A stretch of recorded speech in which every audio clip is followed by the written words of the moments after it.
नमस्कार साथियों, आज हम पढ़ेंगे बाल विकास के सभी मनोविज्ञान के जनक। तो स्टार्ट करते हैं। मनोविज्ञान के जनक किसे कहा जाता है? तो विलियम वुंड। मनोविज्ञान के जनक विलियम वुंड जी हैं। दूसरा है प्रयोगात्मक मनोविज्ञान के जनक, इसके भी विलियम वुंड जी हैं। और आधुनिक मनोविज्ञान के जनक भी विलियम जेम्स को कहा जाता है। यहाँ पे कंफ्यूज नहीं होना है।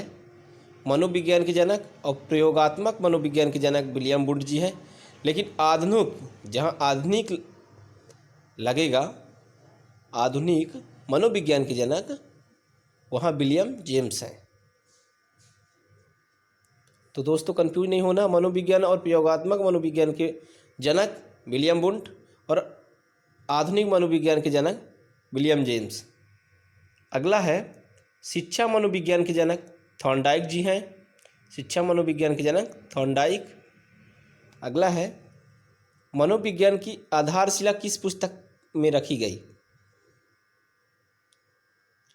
तो प्रिंसिपल ऑफ साइकोलॉजी, मनोविज्ञान के सिद्धांत।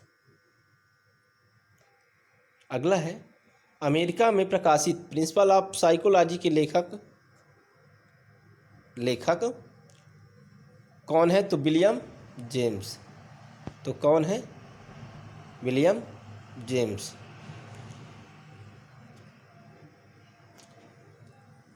अगला मनोविश्लेषणवाद के जनक सिगमंड फ्रायड जी को कहा जाता है।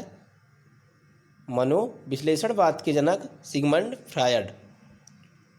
अगला मनोविज्ञान को आत्मा का विज्ञान किसने कहा है? तो अरस्तु जी ने कहा है। मनोविज्ञान को आत्मा का विज्ञान अरस्तु ने कहा है। अगला है मनोविज्ञान को मन का विज्ञान पाम्पोलॉजी ने कहा है। किसने कहा है? मनोविज्ञान को मन का विज्ञान पाम्पोलॉजी ने कहा है। अगला है 10वां शिक्षा मनोविज्ञान आवश्यक है। शिक्षा मनोविज्ञान आवश्यक है तो शिक्षक और अभिभावक दोनों के लिए। किसके लिए आवश्यक है?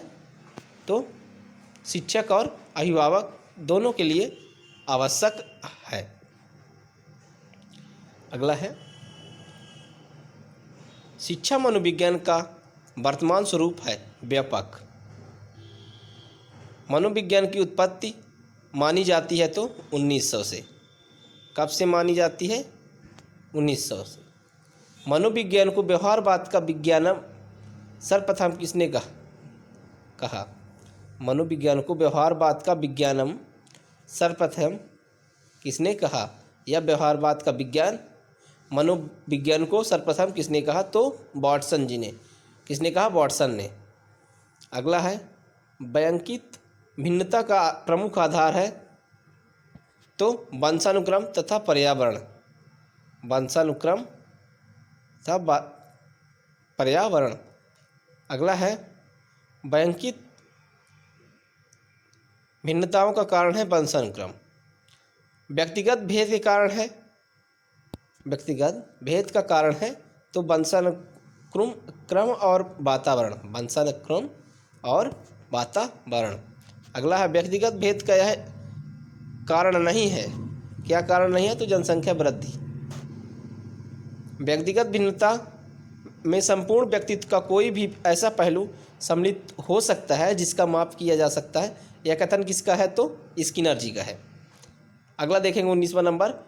विद्यालय का यह कर्तव्य है कि वह प्रत्येक बालक के लिए उपयुक्त शिक्षा की व्यवस्था करे, भले ही वह अन्य सब बालकों से कितना ही भिन्न ना हो। यह किसने लिखा है या किसने दिया है? तो क्रो एंड क्रो ने। असमान व्यक्तित्व वाले बालक होते हैं प्रतिभाशाली। क्या होते हैं? प्रतिभाशाली। अगला है भय अनेक बालकों की झूठी बातों का मूल कारण होता है। यह कथन किस मनोवैज्ञानिकों का है? वैज्ञानिक का है तो स्ट्रॉन्ग का है। तो कौन से मनोवैज्ञानिक का है? स्ट्रॉन्ग का। प्रतिभाशाली बालकों की बुद्धि लब्धि होती है तो 130 से अधिक। कितनी होती है? 130 से अधिक। पिछड़े बालक वो हैं जो किसी बात को बार बार समझाने पर भी नहीं समझते, पिछड़े बालक कहलाते हैं। शैक्षणिक पिछड़ापन अनेक कारणों का परिणाम है।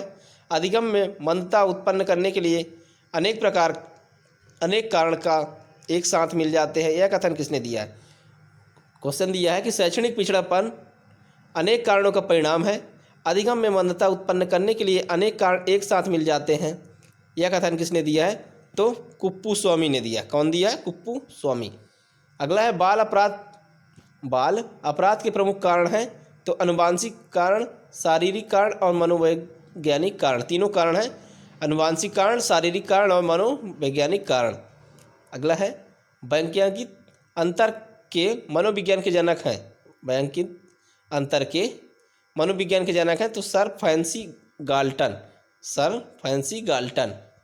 अगला है मनोविज्ञान के व्यवहारवादी संप्रदाय के जनक हैं तो वाटसन। कौन है? वाटसन। अगला है 28वां नंबर एंड लास्ट, मनोविज्ञान के विश्लेषणवाद संप्रदाय के जनक हैं तो सिगमंड फ्रायड। कौन है? Sigmund Freud. थैंक यू दोस्तों, फिर मिलेंगे ऐसे ही इम्पोर्टेंट फैक्ट के साथ। जय हिंद।